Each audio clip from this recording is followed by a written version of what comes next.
오늘 구루터기 새 창조를 소망합니다 라는 제목을 가지고 함께 하나님의 말씀 은혜를 나누고자 합니다. 이사야에 대한 말씀입니다. 오늘부터 이제 이사야 시작되면 아마 7월, 8월 한 달 정도 하나님의 말씀을 좀 묵상하지 않을까 싶습니다. 새 창조라는 것은요, 회복에 대한 말씀입니다. 오늘 핵심적인 내용들은 우리가 하나님 안에서 회복을 이루자, 이런 말씀의 내용들이 주가 될 겁니다. 이사야서는 신약 성경에서 가장 많이 언급되어진 그런 책입니다. 그러니까 그만큼 이렇게 비중이 높다라는 거예요. 몇 가지 구약에서 언급되어지는 신약에 언급되어지는 책들이 있는데 그 중에서 가장 많이 언급되어지는 인용되어지는 책이라는 거예요. 모두 66장으로 구성되어 있습니다. 이사야는 66장으로 구성되어져 있는데 1장에서 39장 말씀은 심판에 대한 메시지고요. 그리고 40장으로 66장 말씀은 용서 회복에 대한 말씀이 구성되어 있어요. 그러니까 이사야서는 1부, 2부로 나눠져 있는 거예요. 1부는 심판, 2부는 용서와 회복. 그래서 이게 마치 구성되어지는 요소가 66권이지 않습니까? 그래서 제가 말씀드렸죠. 66장이라고 말씀드렸죠. 그러니까 성경의 66권처럼 이게 신약, 구약 해가지고 39권, 27권으로 해서 구약과 신약이 나눠져 있듯이 이사야도 그렇게 나눠져 있다. 그러니까 내용도 봤을 때 구약의 말씀처럼 또 신약의 말씀처럼. 그래서 혹자 신학자들은 이사야서를 성경의 축소판이라고 이야기를 하기도 합니다. 이사야서가 기록될 당시에 남유다 주변은 굉장히 복잡했었어요. 강대국들이 진을 많이 치고 있었습니다. 그래서 아수르나 바벨론과 같은 또 이방 강대국들로 인해서 매우 어려운 상황 속에 놓여져 있었습니다. 이미 북이스라엘은 남북 분열 시대입니다. 분열 왕국 시대. 북이스라엘은 아수르 제국에 의해서 멸망을 당하게 되어졌고 남유다는 그 국가 속에서 눈치 보면서 지금 살아나갈 길을, 생존의 길들을 모색하고 있었던 그런 상황이었다는 거예요. 풍전등화와 같은 그런 위험한 시대에 살았다는 겁니다. 여러분, 어렵고 힘든 상황일수록 우리 성도님들은 주님을 더 의지하시기 바랍니다. 아멘이죠? 그분의 인도하심을 여러분들 믿고 신실함을 의지하고 살아가시길 바랍니다. 다른 길로 빠지게 되어지면은 위기를 모면하는 것 같지만, 쉬운 길로 가면은 위기를 모면하는 것 같지만 이것은 인기응변에 지나지 않는다라는 거예요. 인기응변 아시죠? 그 순간을 모면하는 길밖에 되어지지 않는다라는 겁니다. 언발에 오줌을 논다라 그러죠. 우리 속담에. 언발에 오줌을 어떻게 되어져요? 그때는 따뜻하지만 시간이 지나면 그 물기로 인해서 더 고통을 당하게 되어지는 겁니다. 결국 돌아가는 것 같고 천천히 가는 것 같지만은 주님의 말씀 따라서 정도로 살아가실 수 있는 은혜가 있으시기 바라요. 정도로 살아가시기 바라요. 진실되게 살아가시기 바라고 내 마음속에서 하나님께서 주시는 하나님의 그 양심의 말씀을 쫓아서 살아갈 수 있는 그런 은혜가 있으시기 바랍니다. 운동선수가 달리기 뛰는데 돌지 않습니까? 경기장을 도는데 1등하고 싶다 그래가지고 중간에 운동장을 제대로 된 라인을 돌지 않고 가로질러 간다고 생각해 보십시오. 1등 할 수 있죠. 근데 그게 1등이 1등이 됩니까? 결국에는 1등으로 인해가지고 패망하게 되어지고 실격되어져 버리는 결과를 가져오잖아요. 하나님의 백성은 어쨌거나 주님을 의지하고 더 주님 앞에 매달릴 수 있는 힘든가 어려움 속에서 주위의 상황이 어렵고 힘들수록 더 아멘이죠? 더 하나님을 붙들 수 있는 은혜가 있으시기 바랍니다. 속도가 중요한 게 아니라고 말씀드렸어요. 속도보다 항상 우리가 생각해야 되는 것은 뭐다? 방향. 어디로 가느냐? 내가 지금 가고 있는 게 제대로 가고 있느냐? 그거 여러분, 그 의식들을 가지셔야 된다는 거예요. 천천히 가도 괜찮습니다. 느리게 가도 괜찮습니다. 제대로 가는 것이 중요하다는 거예요. 제대로. 그래서 넓은 길은 항상 사명의 길이다. 그리고 좁은 길은 생명의 길이다라는 것을 우리 성도님들이 늘 의식하고 살아갈 수 있는 그런 은혜의 축복이 있으시기 바랍니다. 이런 남유다의 주변적인 상황 속에 위기 상황 속에서 우시아 왕이 위기 속에서 제가 말씀드렸던 하나님을 붙들어야 되는데 위기 속에서 하나님을 붙들어야 되는데 우시아 왕이 그렇지 못했어요. 우시아 왕이 굉장히 선한 왕이었습니다. 선한 왕으로 시작되어졌는데 하나님의 은혜를 많이 받았던 왕입니다. 근데 이런 위기적인 상황 속에서 우시아가 결국 후년에 마지막 시대에 마지막 나이가 들었을 때 후기에 하나님에 대한 그 말씀을 붙들고 하나님을 의지하는 것이 아니라 하나님이 아닌 다른 그 바벨론을 의지하는 결과를 갖게 되었다라는 거예요. 하나님을 의지하지 않고 바벨론을 의지해버려요. 그 하나님의 제사를 굉장히 멸시하게 되어지고 하나님의 제사를 가볍게 여기고 결국에 하나님으로부터 그 징계를 받게 되고 문둥병으로 마지막에 죽음을 맞게 되어집니다. 어찌되었건 이 우시아 왕이 하나님을 위기 상황 속에 하나님을 의지해야 됨에도 불구하고 하나님을 의지하지 않고 바벨론을 의지했는데 우리 잘 알고 있죠. 그 의지했던 바벨론에 의해서 결국 어떻게 되어집니까? 유다가 결국 멸망을 당하게 되어진다는 거예요. 이웃국가라고 생각하고 형제국가라고 생각했던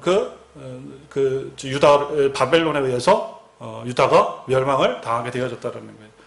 하나님을 의지할 수 있는 은혜가 있으시길 바랍니다. 따라해 봅시다. 위기 상황일수록 하나님을 더욱 의지합니다. 아멘. 아멘 하셨어요? 네, 아멘 하셨어요. 그리고 오늘 성경 본문의 말씀을 우리가 읽었는데 6장 8절 말씀으로 쭉 기록되어져 있는데 6장 8절은 이사야를 하나님께서 부르시는 소명의 말씀이죠. 내가 누구를 보낼고 하나님 나를 보내주십시오. 권목사에 여겼습니다. 하나님 나를 써주십시오. 라고 지금 이사야가 하나님 앞에 그런 청원을 하고 하나님과 이사야의 그런 한상 가운데 부르시는 장면 말씀이 기록되어져 있습니다. 그리고 13절 말씀의 내용이 오늘 본문의 내용과 굉장히 연관이 되어진 말씀인데 중요한 말씀이죠. 13절 말씀이 이스라엘의 구원과 회복을 하나님께서 말씀하십니다. 무엇과 무엇을 말씀하신다고요? 구원과 회복을 말씀하신다는 거예요. 이스라엘의 구원과 회복, 하나님의 방식은요, 이걸 우리가 생각을 해봐야 돼요. 하나님의 구원의 방식, 하나님의 회복의 방식은 구루터기식이다라는 거예요. 구루터기 아시죠? 아까 처음 메인 화면에 띄워졌던 그 나무, 잘려진 나무. 그게 여러분 구루터기입니다. 구루터기, 고목이 잘려지면 그 옆에서 뭐가 나오는 거예요?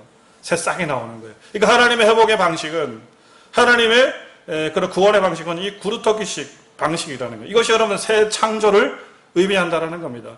낡은 나무는 베어야 되는 거예요. 썩어 있는데 거기서 소망이 없는데 무엇하러 그 나무를 남겨둡니까? 베어버려야지. 그죠? 그러면은 그 주위에서 뭐가 나오는 거예요? 새로운 싹이 돋아나는 겁니다. 마치 오래된 집은 사람이 살 수 없을 정도로 황폐하고 낡은 집은 어떻게 해요? 무너뜨려 버리지 않습니까? 무너져야 그 위에다 무슨 새 집을 지을 수가 있다는 거예요. 그러니까 하나님의 회복과 하나님의 창조의 역사는 이 구루터기식이라는 거예요. 구루터기식. 성경의 모든 말씀이 그렇게 이루어져 있습니다. 아담과 하와, 그죠? 아담과 하와가 누구를 출산합니까? 가인과 아벨을 출산하죠. 가인과 아벨을 출산하는데 이 가인과 아벨이 하나님 뜻대로 잘 살았으면은 이 가인이가 뭐였을 거예요? 하나님의 역사를, 장자권을 가지고 가인이가 하나님의 역사를 이뤄 나갔을 것인데 가인이 어떻게 했어요? 아벨을 죽여버리지 않습니까?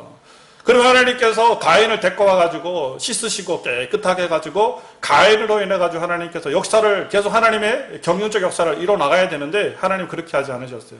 가인을 냅두고 누구를? 막내 아들, 셋째 아들을 하나님께서 주셔서 그 셋으로 통해가지고 새로운 역사를 쓰게 만드신다는 거예요. 또 노아의 방주 시대에 이스라엘 백성들이 얼마나 타락합니까? 타락할 때 하나님께서 고쳐서 쓰지 않고 어떻게 했다는 거예요? 쓸어버려요. 불로. 쓸어버리시고 가인을 통해 노아를 통해 가지고 새로운 하나님의 창조의 역사를 이뤄내신다라는 거예요. 여러분 새로운 창조도 회복을 이루기 위해서는 오래되고 묵은 고목을 베어서 불태워야 합니다. 아멘.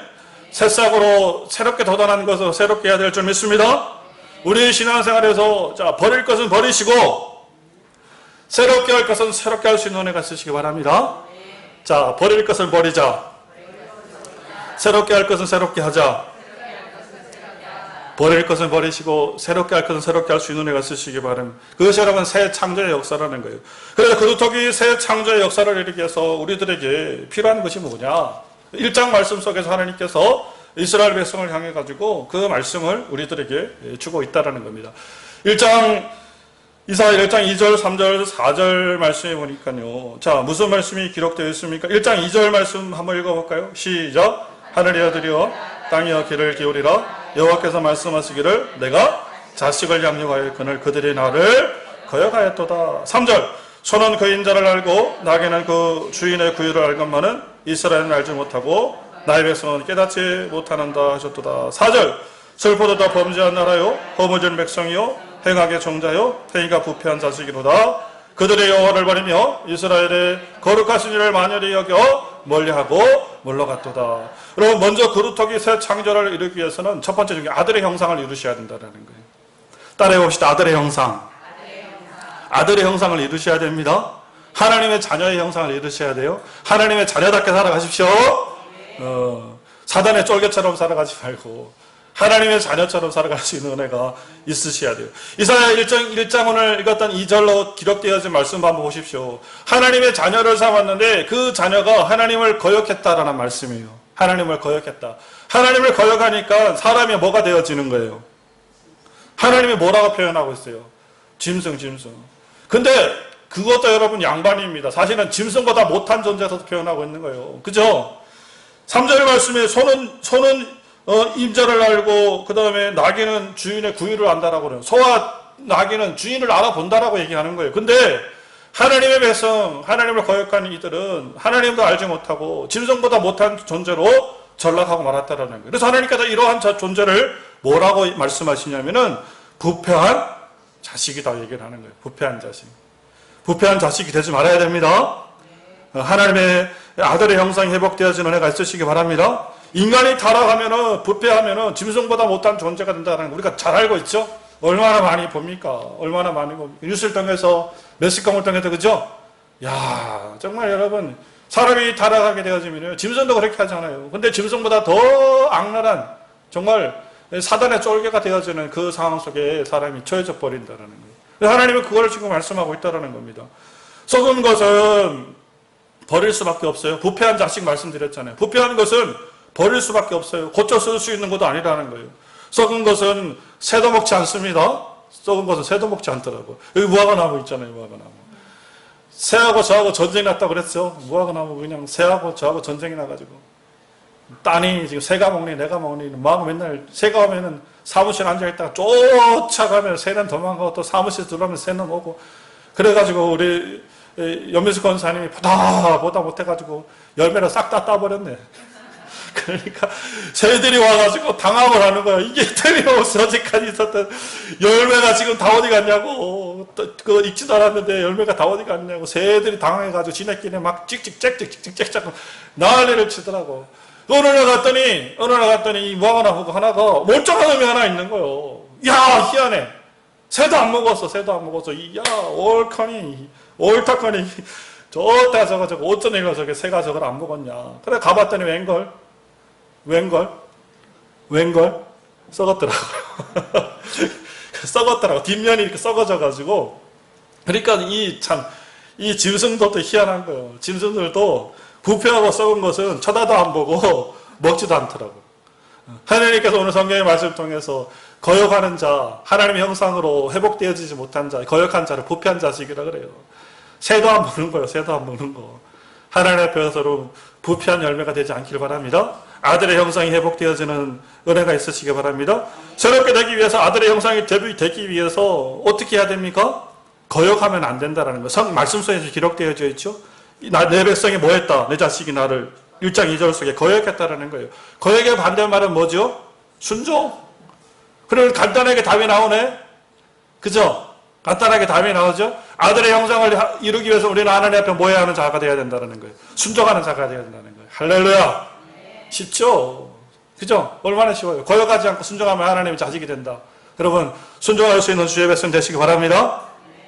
아멘 하셨죠? 근데 우리가 지금 여러분 순종하는 주의 자녀가 되십시오 그랬더니 우리 성도님들이 아멘 했지만 여러분 순종이 사실은 진짜 너무너무 어려운 거예요. 너무너무 어려운 거예요. 얼마나 어려운데요 순종이. 순종은 여러분 피해 대가가 따르는 겁니다. 매우 힘들고 어려워요. 얼마나 힘들고 어렵습니까? 여러분들이 아멘 했던 그 순종은요 선택적 순종이라 그래요. 우리가 하는 순종은 무슨 순종? 선택적 순종. 우리 요즘 표현식으로 하면은 간헐적 순종. 우리가 그런 간헐적 많이 쓰잖아요. 선택적이라는 건 내가 원하면은 순종하고 원하지 않으면은 안 하고 간단하고 단순한 거지요. 그래서 우리 성도님을 향해서 순종합시다 그러니까 아멘. 나도 순종하고 너도 순종하고 다 순종해라. 순종이다 순종이다 얘기하지만 순종이 무슨 우리 옆집 동네 어떤 뭐 언니 이름도 아니고 어려운 거예요. 어려운 거예요. 정말 어렵습니다. 성경에서 여러분 예수님께서 피 흘리신 장면이 두 번 나와요. 성경에서 예수님께서 실제로 피가 되었다, 피를 흘리셨다라는 말씀이 두 번 나오는데 언제적일까요? 우리가 잘 알고 있는 겟세마네, 그죠? 겟세마네 기도에서 주님께서 피 흘리시죠? 그게 상상적 피가 아닙니다. 실질적으로 피가 나는 거예요. 그게 간절히 원하고 애가 끓게 되어지면은 이 모세혈관 쪽에서 무슨 반응이 일어나서 실질적으로 피가 터진다라는 거예요. 피가. 눈에 핏줄 터지듯이, 그죠? 눈에 핏줄 터지죠? 터지듯이 피가 흐른다. 그래서 겟세마네에서 주님께서 피 흘리시기까지 기도했죠? 또 하나 주님께서 어디서 피 흘리셨습니까? 십자가 골고다 언덕, 그죠? 골고다 언덕에서 피를 흘리셔서. 그러면 질문. 자, 예수님께서 피를 두 번 흘리셨는데 어떤 피가 진할까요? 피를 우리가 뭐 굳이 진하라고 하지만은 그래도 이제 표현한다면은 어떤 피가 더 진한 피일까? 생각해 보십시오. 상상해 보십시오. 한번 속으로 생각해 보십시오. 어떤 피가 더 진할까? 여러분, 골고다 언덕에서 피는 타의적 피예요. 자의에 의한 것이 아니라 군사들이 찔렀지 않습니까? 거기서 쏟아낸 피예요. 그죠? 반면에 겟세마네 겟세마네에서 주님 흘리신 피는 자의적 피라는 거예요. 끌리는 심정이에요. 진짜 너무 우리 여자분들 아기 낳을 때요 정말 저는 깜짝 놀랐어요. 깜짝 놀랐어. 이게 남자들은 잘 모르잖아요, 그죠? 아는 척하면 안 되겠더라고. 이게 몸이 다 틀어진다는 얘기가 맞더라고요. 몸이 이게 뭐라 그래요? 이완된다라는 표현이 맞더라고요. 이빨이 다 벌러지고, 저는 우리 집사람 이빨 벌러지는 거 보고 알았어요. 이게 정말 이게 힘드는 거구나. 어려운 거구나. 그렇듯이 우리 안에서 이 진짜 애끓는 심정, 하나님 향해서 막 통하고 막 간절한 그 심정으로 주님께서 기도하셨다는 거예요. 겟세마네에서. 그러면 생각해 봅시다. 겟세마네에서 주님께서 뭐 때문에 그렇게 기도했을까요? 뭐 때문에? 왜 주님께서 그렇게 힘쓰며 애쓰면서 기도했을까요? 왜 피 흘리기까지 기도했을까요? 왜? 뭐 때문에? 이유는 하나예요. 순종을 이루기 위해서 그렇다는 순종. 그렇게 힘들다라는 거 제가 말씀드리는 거예요. 순종이라는 게.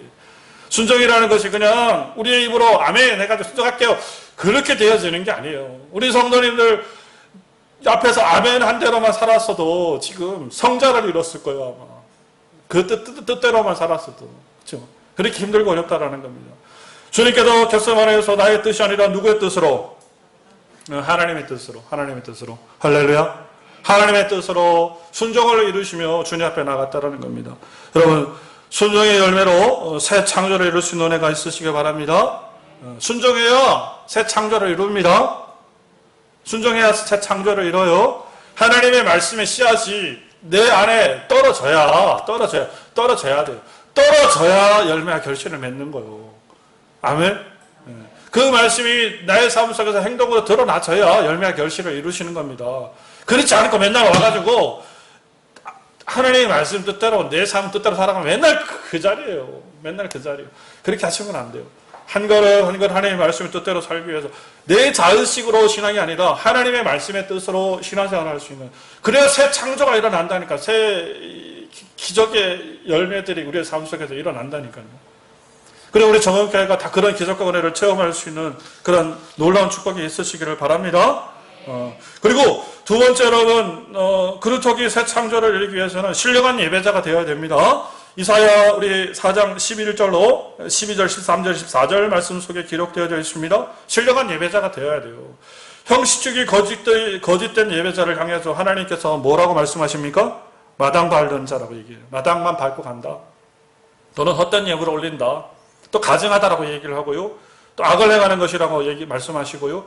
무거운 짐이, 너희들이 드리는 그 예배와 기도가 나에게 무거운 짐이다라고 하나님께서 말씀하죠. 그런 하나님 앞에 진실이 되지 못하고 하나님 앞에 참되지 못한 그런 예배를 올리는 자를 향해서 하나님께서 그렇게 말씀하고 있다는 겁니다. 신령하고 참된 예배자가 되시길 바랍니다. 아멘. 신령하고 참된 예배자가 될 때 우리 안에서 무엇이 이루어집니까? 그루터기 새 창조의 역사가 이루어지게 되어진다는 거예요. 하나님과의 예배가 회복되어야 합니다. 그거는 필수예요, 필수. 내 삶의 회복은 하나님의 예배의 회복입니다. 예배가 회복되어지시길 바라요. 내 삶의 여러분, 모든 문제 회복, 내 마음의 중심의 회복, 내 환경의 회복은 뭐로부터 시작되어진다? 예배 회복. 지금이에요, 지금. 지금. 하나님의 말씀으로, 깨어 있으시기를 바라고, 하나님이 주시는 그 음성으로 깨어 있으시기를 바라고, 아멘? 그래서 그 말씀을 받았다면은, 일주일의 삶을 그렇게 살려고 노력하셔야 되는 거예요.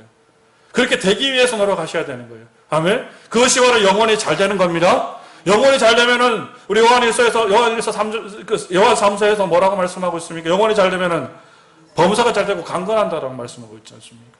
영혼이 잘 되는 것이 첫 번째라는 거예요. 영혼력이 잘 되는 것이 몇 점? 100점짜리라는 거예요. 아멘? 그것이 뭐로 이루어진다? 예배로 이루어진다라는 거예요. 그래서 우리 정은교회 믿음의 성도님들 다 예배의 승리자입니다. 아멘. 그리고 예배의 승리자 앞으로도 될 줄 믿습니다. 될 줄 믿습니다. 여러분 제가 또 하나 우리 간증 말씀을 하나 또 해드릴게요. 진실된 예배가 얼마나 삶에 있어서 영향을 미치는지에서 말씀을 드리겠습니다. 과거에 섬기던 한 교회에 집사님 한 분이 계셨습니다. 집사님, 여자 집사님이신데요. 그 당시에 처음 만났을 때 굉장히 가난하고 초췌하신 분이셨어요. 단칸방에서, 지하 단칸방에서 딸과 어렵게 생활하시는 분이었습니다. 근데 이제 세월이 지나다 보니까 대화 나누고 이렇게 하다 보니까 그 집사님의 사정을 이제 듣게 되어지지 않습니까? 또 상담도 받고 하다 보니까 이 집사님도 사실은 과거에 매우 평범하고 정상적인 가정생활을 하셨던 분이에요. 그러니까 일반적인 가정생활을, 평범한 가정생활을 이루셨던 분이에요. 괜찮게 살았고, 잘 살았고, 행복한 가정을 살았던 사람입니다. 근데 어느 날 친언니의 전도를 받게 되어졌어요. 친언니의 전도를 받게 되어져서 교회를 가게 되었는데 거기서부터 불행이 시작된 거예요. 교회를 가게 되어졌는데 우리가 일반적으로 말하는 이단교회 같지 않은 이단교회입니다. 거기는 이단교회라고 뭐 이렇게 딱 붙여있는 게 아니에요. 우리가 딱 얘기하는 그런 이단교회는 아닌데 그 목사님이 군소교단 아주 뭐 작은 교회에 소속되는 그런 여자 목사님이셨나 본데요. 그 목사님의 신앙과 믿음이 굉장히 잘못된 교회를 들어가게 되어진 거예요. 그러니까 그 안에서 목사님이 교인들을 향해서 절대 헌신과 헌금에 대한 부분들을 너무 강조를 하고 교회에 그냥 성도들을 딱 묶어버리는 거예요. 아무것도 못하게. 그러니까 성도들은 그 안에서 헤어나오지를 못하는 거예요. 그러니까 말처럼 가지고 있는 뭡니까? 돈, 카드 같은 거 다 있잖아요. 카드 긁고 어디 가가지고 돈을 빌려가지고 헌금하고 이렇게 되어진 거예요. 그러니까 주위에서 막 만류를 하는 거예요. 나와라. 거기 잘못했다. 나와라. 근데 이미 어느 정도 발을 들어놓은 상태이기 때문에 빠지지를 못하는 거예요. 빠지지를 못하는 거예요. 그 결국에는 남편이 그걸 보다가 속이 뒤집어지지 않겠습니까? 남편이 직장 생활하고 이렇게 했는데 너무 그렇게 하니까, 정신없이 하니까 남편한테 이혼당합니다. 이혼당하고 남편이 이혼을 하면서 말로 집을 한 채 그냥 딸하고 자기는 딸 없이 못 산다고 하니까 딸하고 살라고, 그냥 살라고 그냥 집 한 채를 해가지고 그 위자료를 해가지고 줬다라는 거예요. 근데 그분이 이미 교회에 빠져있는 상태이기 때문에 뭐 헤어날 길이 없으니까 집 팔아가지고 교회에다 다 바치고 그렇게 했다라는 거예요. 그리고 예배하면 예배할수록 더 피폐해지고 삶이 공고해져서 가난이 아주 그걸 찍는 거예요. 어려움이 그걸 찍는 거예요. 그러다가 이 집사님이 목사님의 신뢰를 얻게 되어죠. 그 교회 목사님이 신뢰를 얻게 되어가지고 재정집사를 담당하게 되어요. 교회 재정을 담당하게 되거든요. 재정을 담당하고 나서 교회에 들어가 봤더니 이 교회 재정 흐름이 눈에 딱 들어오는 거예요. 한눈에. 눈 오는데 보니까 이게 뭔가 이상하더라는 겁니다. 교회 내 성도들은 집 팔고 카드빚 내가지고 헌금하고 했는데 목사님 청렴을 얘기하잖아요. 하늘나라 소망하고 순수함을 얘기했던 그 목사님. 정작 본인하고 가족들은 그렇지 않더라는 거죠. 며느리 아들들이 사치 그걸 달라고 좋은 것으로 그렇게 사는 것이 눈에 들어오게 되었다는, 발견하게 되었다는 거예요. 그래서 이 집사님이 뭔가 이상하다 깨닫게 되어졌다는 것이죠. 그래서 교회를 떠나기로 결심했다는 거예요. 교회를 떠나기로 결심하니까 놓아줍니까? 가진 협박, 가진 저기가 되어지죠. 못 떠나도록 엄청나게 했죠. 그럼에도 불구하고 이 집사님이 교회를 떠났다는 거예요. 그래서 교회를 떠나가지고 정착한 것이 제가 이제 거기 사역하는 그 교회를 들어오신 거예요. 마음속에 여러분 생각을 해보시오. 내가 평생 믿었던 교회 목사님으로부터 배신감, 얼마나 상실감이 크겠습니까? 부인 남편으로부터 버림받고 생활은 완전 공두발투쳐 있고 그 화병이라는 게 이루 말할 수가 없어요. 속에서 열불이 오는 거. 막 죽으려고 해. 진짜 죽으려고 해. 그거 생각하면은요 자다가도 벌떡벌떡 일어난다는 거예요. 왜? 전 인생이 지금 망가졌으니까. 뭐로 인해서? 잘못된 예배를 통해 가지고, 잘못된 교회를 통해 가지고 이루어졌으니까. 그래가지고 그 마음을 삭힐 길이 없으니까 사람한테 여러분 그 얘기하면 한 탄씩밖에 더 돼요. 사람한테 얘기하면 도움이 안 됩니다. 아이고 어떡하냐 그러냐 그거로 끝나는 거지. 그러니까 그분이 맨날 나가지고 뭐냐면 새벽으로 저녁으로 기도하는 거예요. 기도도 아이고 주님 뭐 이걸 하는 게 아니에요. 막 그냥 얼마나 주님 앞에 기도를 하는지 몰라요. 맨날 저녁마다 울부짖고 새벽마다 기도하면 눈물로 하나님 앞에 기도하고 눈물로 하나님 앞에 예배를 드리는 거예요. 근데 여러분 이제 여기서부터 이제 진짜요. 하나님께서요. 이 하나님 앞에서 이 집사님 예배가 이제 점점 제대로 된 거짓된 것에도 나왔잖아요. 진실된 교회에서 하나님 앞에 예배를 드리는데 점점 회복이 돼요. 첫 번째 하나님께서 어떻게 회복을 시켜주시냐면 마음을 회복시켜 주시죠. 먼저 마음의 원망과 그 교회를 향한 저주의 마음들이 다 사라지게 돼요. 점점 미움의 마음들이 사라지고요. 마음속에 화병 돋았던 그 화병들이 점점 옛날에 100이라 그러면은 이 화병이 조금 떨어졌어. 50으로 또 40으로 점점 이 마음이 회복되어지더라고요. 그걸 나눠요. 계속 저하고 나누니까 제가 잘 알죠. 그리고 나서 마음이 회복되어지니까 또 두 번째 기적이 일어나요. 주위 환경이 변하더라고요. 환경이 변하는데 그 남편하고 연결이 돼 다시. 희한해요. 뭐 남편하고 연결이 되어지더니 뭐 몇 달 정도 왕래를 하고 왔다 갔다 하더니 어느 날 와가지고 울면서 그러는 거야. 아유 목사님 남편하고 같이 다시 살기로 했습니다. 할렐루야. 아 남편이 자기를 받아주기로 했다는 거예요. 그리고 교회라 그러면은 이게 하나님의 역사라고 제가 말씀드리는 게 교회라 그러면 지긋지긋할 거 아니에요. 남편도 그죠?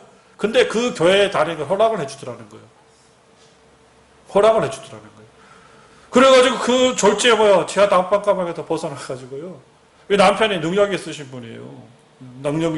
돈을 잘 버신 분, 능력을 사회적으로 능력이 있으신 분. 그래가지고 어느 날 갑자기 그냥 딱 합쳤어.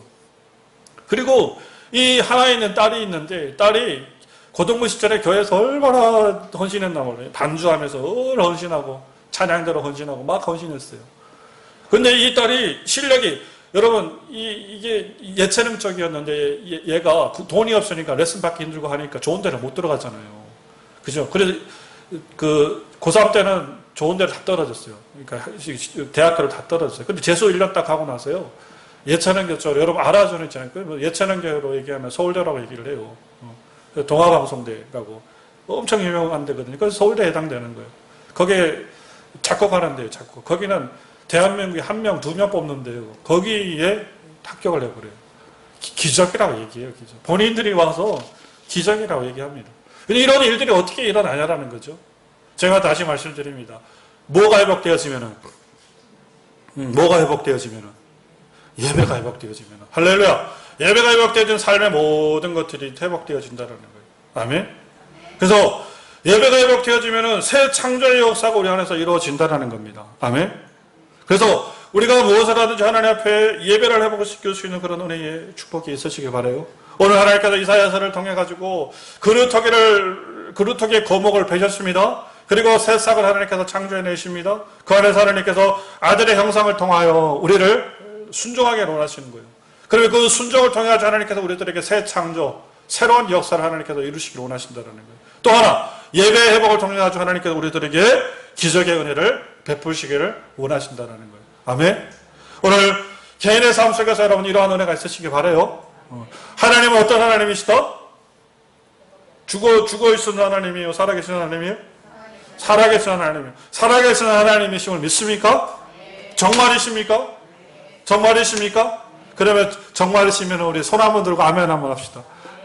손 안 드신 분들은 아니, 손 드세요. 속으로 다 드셨어요? 감사해요. 정말 살아계신 하나님이십니다. 하나님의 배로 순종을 이루시고요. 무엇을 이루시라? 예배를 이루시기 바라요. 그러면은 우리의 삶 속에 하나님께서 이 놀라운 이 성경의 약속, 기적의 약속, 창조의 역사, 은혜의 역사를 하나님께서 이루어주실 줄 믿습니다. 그것을 소망하고 2020년도 열심히 달려나갈 수 있는 믿음의 선 되시기 바랍니다.